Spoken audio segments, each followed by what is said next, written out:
Eto mga sangkay, alamin po natin itong nangyaring hindi maganda, no? Bad news po ito kay Meow Meow o Kiko Barzaga.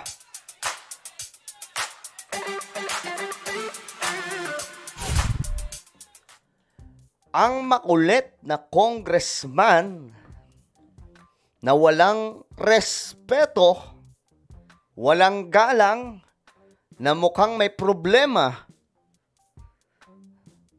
sa utak, mayroon pong masamang kinahinatnan ngayon. Pag-uusapan po natin si Meow Meow ngayon, mga sangkay. Anyway guys, bago tayo magtuloy-tuloy sa mga hindi pa po dyan nakakapag-subscribe, tayo po ay 1.56 million subscribers na, no? Kaya naman, anong bang hinihintay nyo? Makikita nyo po yung subscribe button sa baba ng video na to. I-click nyo lamang po yung subscribe, i-click ang bell, at i-click nyo po yung all. Sa mga nanonood po sa Facebook, i-follow nyo po yung ating Facebook page.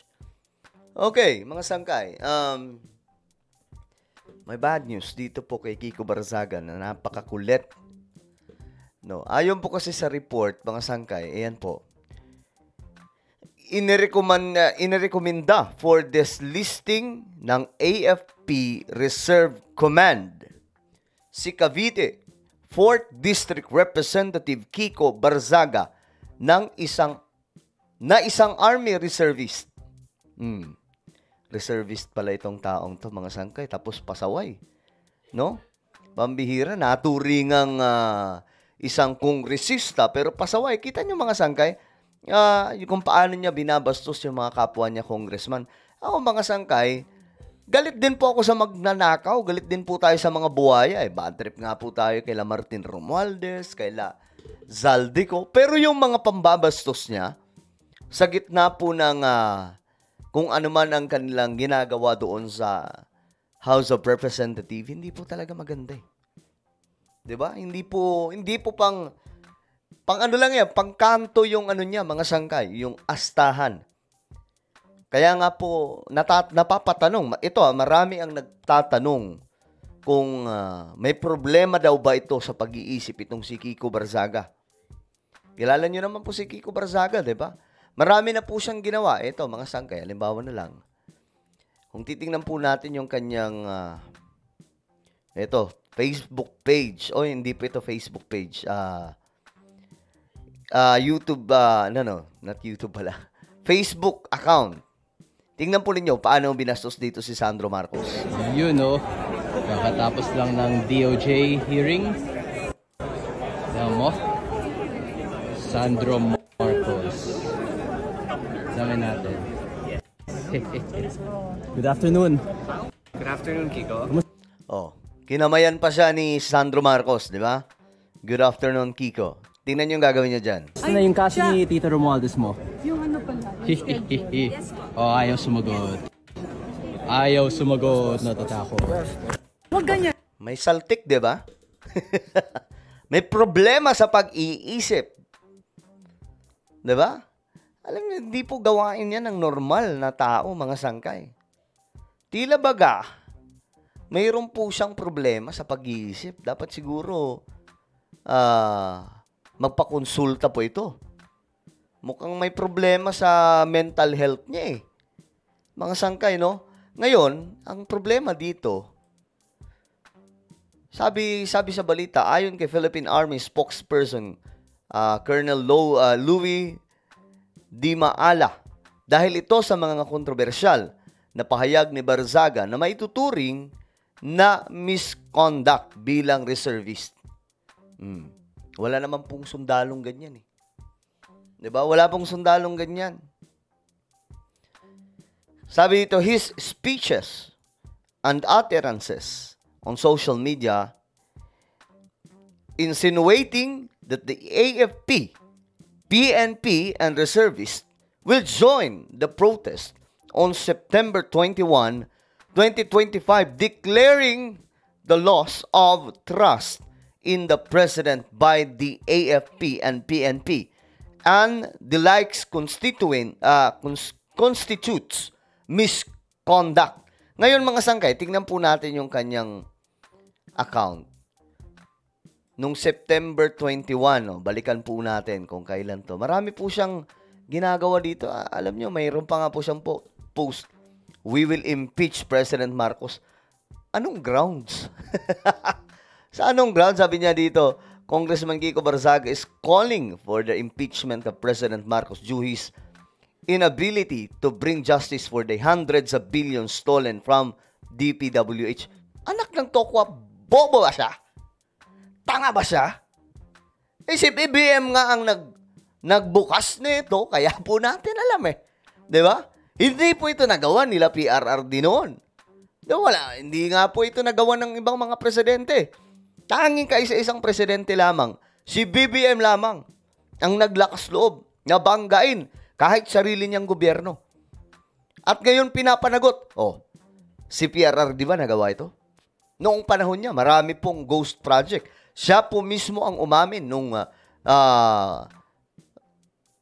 2020. Pero may ginawa ba siya? May napakulong ba? May malalim bang investigasyon na katulad ng ginagawa natin ngayon sa panahon ni BBM? Wala. Anong may nagsasabi ng taong to? Anak ng tipaklong.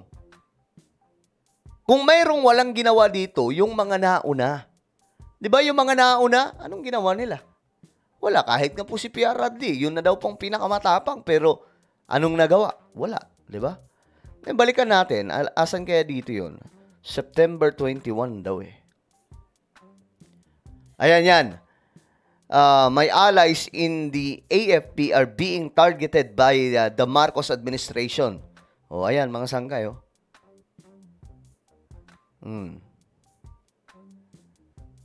Dinadamay niya ang AFP, kaya pala. Okay. Kaya naman pala. Hanapin natin yung kanyang mga dito. September 24. Balik tayo sa 21. Kasi marami po ito silang fake news eh. Bago po September 21, marami nga daw pong babaliktad eh. Yung iba po nilang kasamahan, di ba? Pero ano nangyari? Ayun. Nagmukha silang tanga.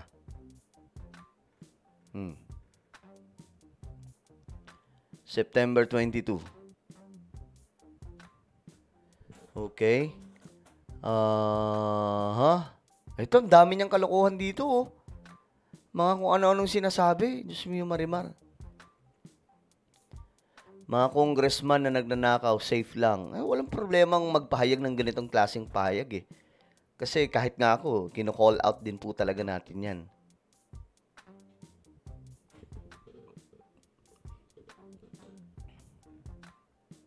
Tingnan nga natin, asan dito yung sinasabi na or pwedeng binura. Ayan what if sinugod ang Malacanang tapos nasa Hawaii na pala si Marcos?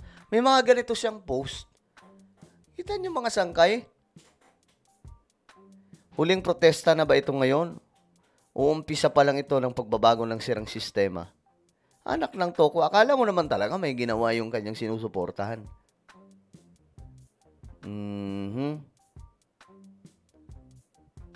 Okay. Okay, wala po siyang dito. So, tingin ko yun yung mga pahayag niya dito, mga sangkay, na nag-uudyok sa taong bayan na mag-aklas laban kay PBBM. Ito yung nakadali sa kanya dito, mga sangkay. Ayan po. Ito yung breaking news. Naku, yari. Ayan, inirekomendang matanggal bilang military reservist matapos sikayatin ang mga uniformadong kumilos laban sa pamahalaan. Ngayon, bye-bye, meow-meow. Meow-meow. Alam mo, may post siya dito, mga sangkay. Sabi niya, ang sabi po niya dito, hindi daw po siya mapapahinto kahit matanggal po siya doon. Well, karapatan niya yun Nasa democratic country naman po tayo. Ayan, Marcos can remove me from the Philippine Reserve Forces, but he will never remove my desire to fight for the Filipino people. You are not fighting for the Filipino people, boy. You are just fighting for the Dutertes. Lumalaban ka para sa mga Duterte, not for the Filipino people. Kasi kung para sa mga Pilipino ka, hindi ka dapat ganito, umasta, di ba? Si BBM pa. Si BBM ngayong kumilos. Alam nyo guys, sa totoo lang, wala po tayong malay ngayon kung hindi si BBM nagsalita tungkol doon. Di ba? Si BBM ang nagbukas sa atin ng kaalaman kung papaano yung sistema na ginagawa ang mga sangkay, kung papaano niya nanakaw ang pera ng taong bayan. Hindi po si PRRD. Hindi po sila Noynoy Aquino, sila Gloria. Si BBM, matagal na po itong problema pero may kaisa-isang presidente lamang po na nakagawa nito. Tama? Hindi po sila PRRD. Anak ng toko, 2020 pinasabog to pero walang ginawa. Saka kayo magngangangak-ngak kung si PRRD ay may napakulong na mga corrupt politicians. Kung mayroon pong kinasuhan ng mga corrupt na opisyal, kagaya nila Zaldico na kahit kakampi, kagaya ng mga Diskaya na kahit miyembro ng kahit kakampi kasi PFP po yun eh. Ngayon, marami pong kongresista, senador, mga big fish ang nadadamay. Kasi nga po, matagal na po itong problema. Ngayon lamang po talaga, nabisto ng malawak. Kasi nga ang presidente natin, seryoso. Ang nauna bang presidente nagawa ito? Kiko Berzaga? Meow-meow? Wala, di ba? Wala. Kahit anong sabihin ninyo, babalik pa rin po tayo sa punto na wala silang ginawa para burahin itong sistema ng korupsyon sa ating bansa. Walang napakulong, walang kinasuhan ng malala. Dahil po sa korupsyon. Yan kinagandahin kay BBM, kahit tropa, tatanggalin ka talaga kapag sira ulo ka eh. Diba? Well, ano po ang inyong opinion? Comment down below. Kayo ba ay pabor na matanggal na po ito bilang isang Army Reserve? Itong si Kiko Barzaga? Meow meow. Comment down below. Meron po tayong YouTube channel, Sangkay Revelation. Hanapin nyo po ito sa YouTube. Kapag nakita nyo na, i-click nyo po yung subscribe, i-click ang bell at i-click nyo po yung all. Ako na po ay magpapaalam. Mag-iingat pong lahat. God bless everyone.